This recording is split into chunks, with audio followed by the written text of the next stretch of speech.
ఈరోజు ఎట్టయినా శ్రీనిధికి I love you చెప్పేసేయాలి.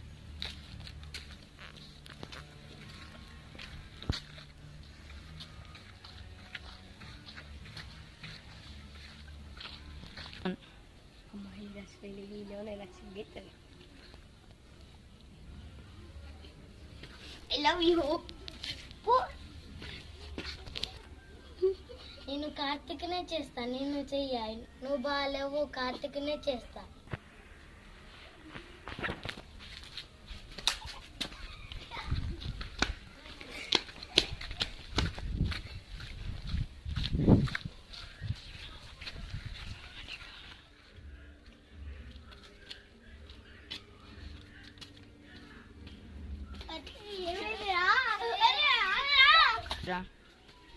అరే అమ్మ, నన్ను శ్రీనిధి లవ్ చేయాలంటాను. కార్తిక్ గడు గంట మంచిగా ఉన్నాడా?